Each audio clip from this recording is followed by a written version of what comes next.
Self-aware leader, Jason Rigby here. Let's get into a little bit about understanding your ego. We're self-aware leaders. That's what we're working at becoming.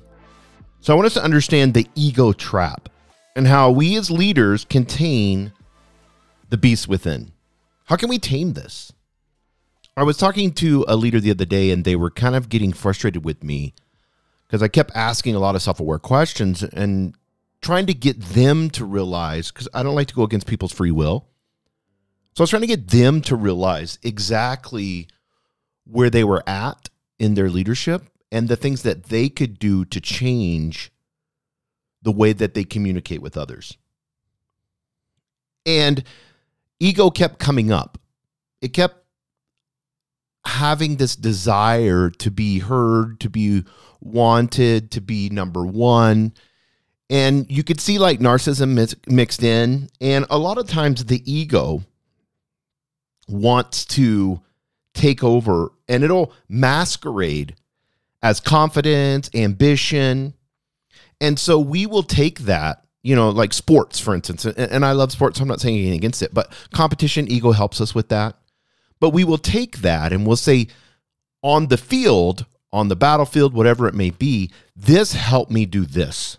So if I can do this in leadership with people and I have overconfidence, I masquerade like I'm the best leader that they've ever had. We know we have politicians on both sides. I'm not arguing about that, that have this narcissistic viewpoint of themselves. And it's difficult to recognize it because a lot of times the ego helped us get where we're at. But it's not sustainable. And that's where I see a lot of leaders that fall or have issues or have to leave companies because something crazy, whether it's, you know, stealing money or whether it's sex or whether they have, have alcoholism or drug use, whatever it may be, it's not sustainable being in your ego and trying to lead from ego. And when our ego creeps up, this defensiveness, this desire to micromanage. And so some of you may be, yeah, I'm not one of those like sports people and just walking around like an asshole, like I'm a dick to everybody. No, but you passively aggressive micromanage everyone. Ooh, that hurts, doesn't it? Hurts for me. Because that's what micromanagement is. It's an ability to see the best in your employees. It's putting you first, saying that I have to do this and I have to be involved for it to have excellence. And it's also an ability, and when I talked to this leader, it was this way, to admit mistakes.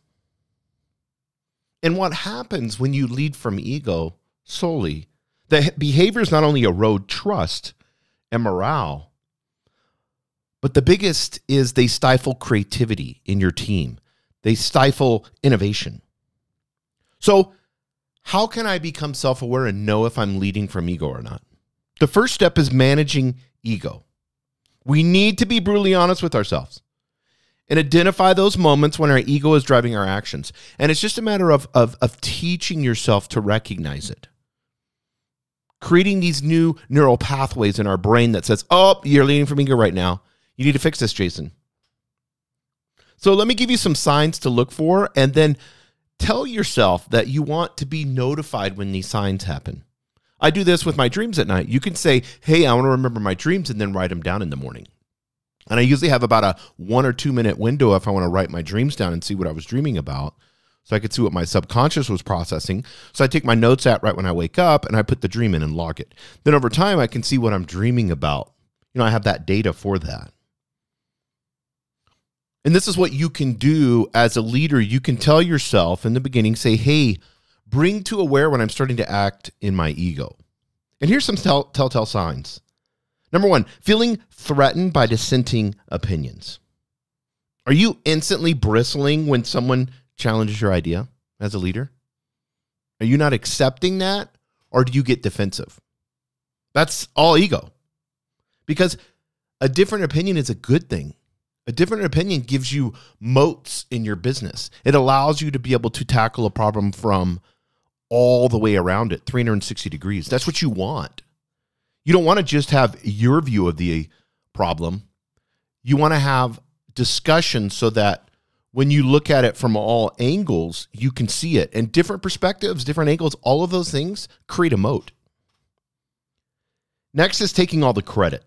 Do you find it difficult to share the spotlight with your team? One of the things that I love to do, and this helped me with this a lot, is I just give all the credit to others.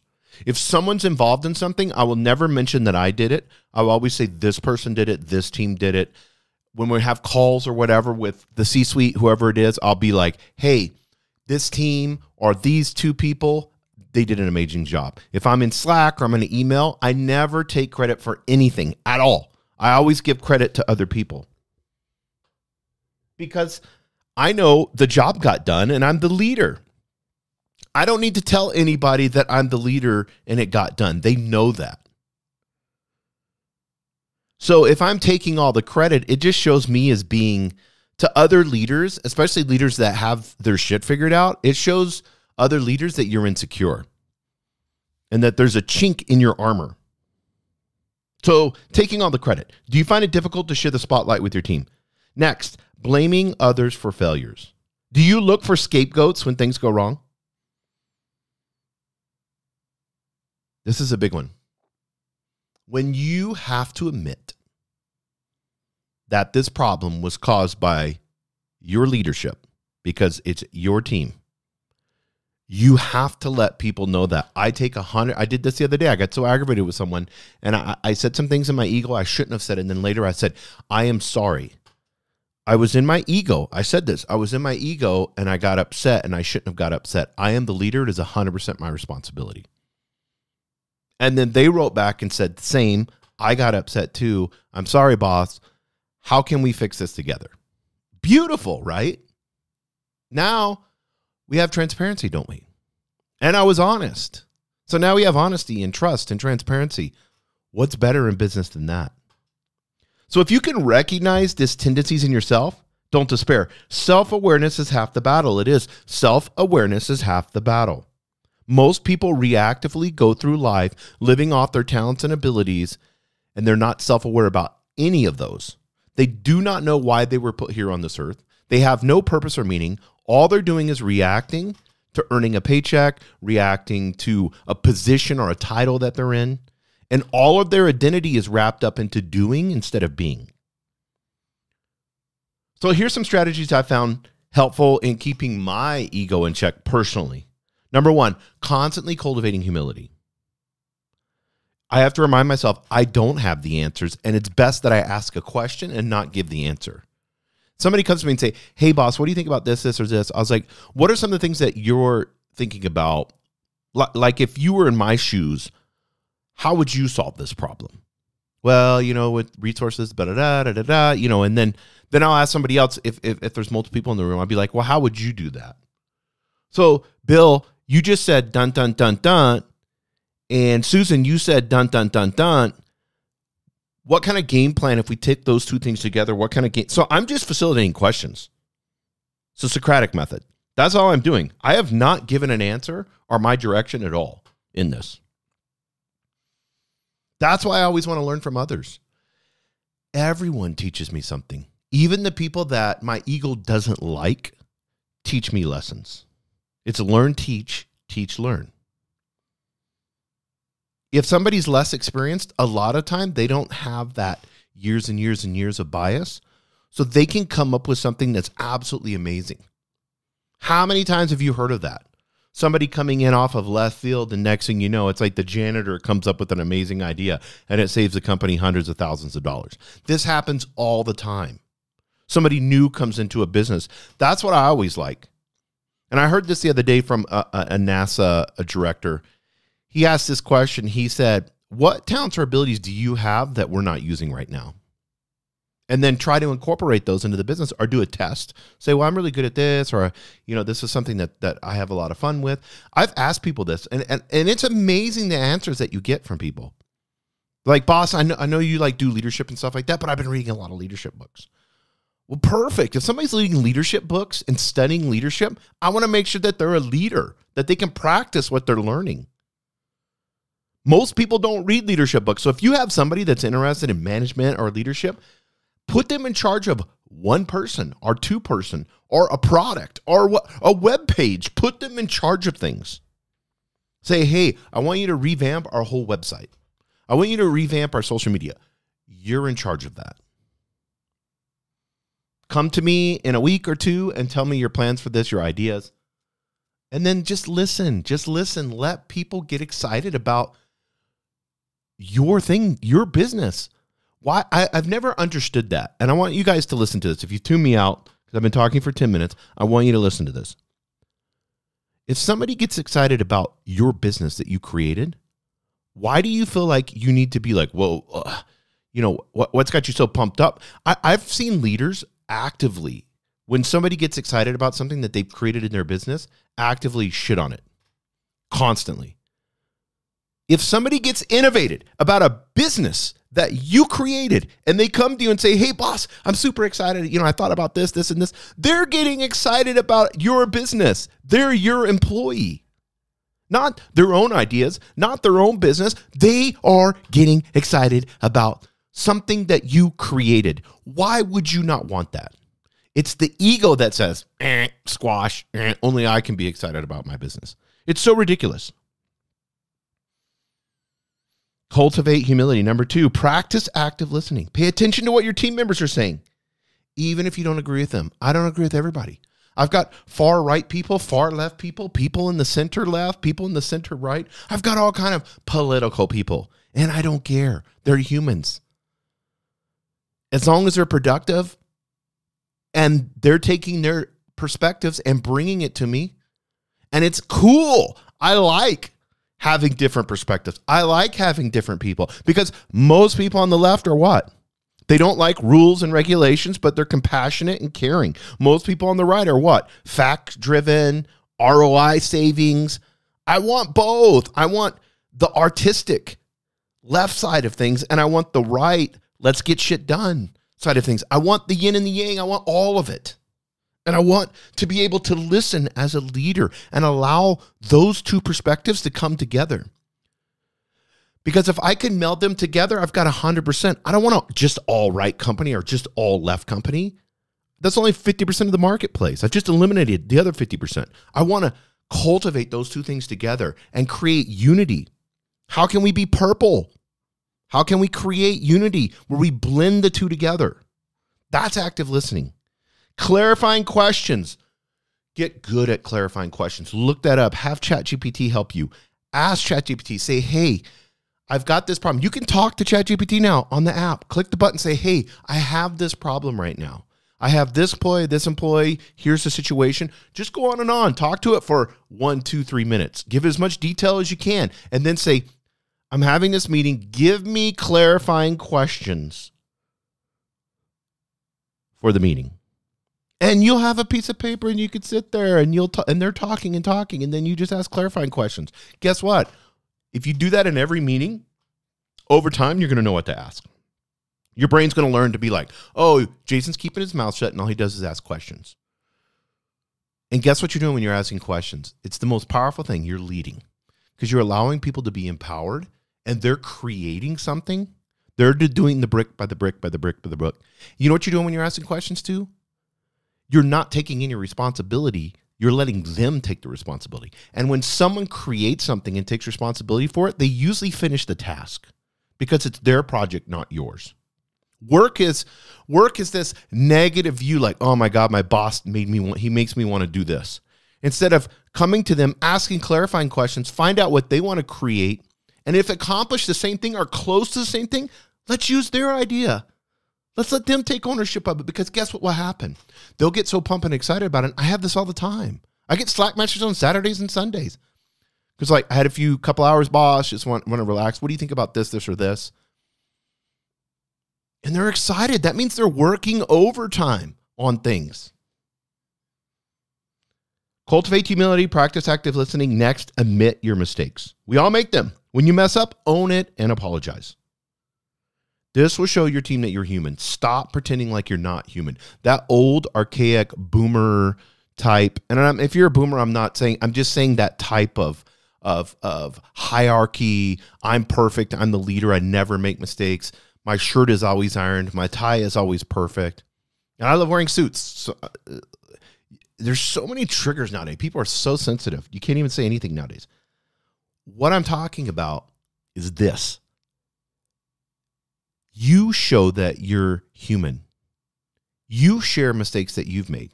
Share mistakes that you've made with clients. In your sales team, say, hey, I was talking to this customer the other day and they misinterpreted something that I said.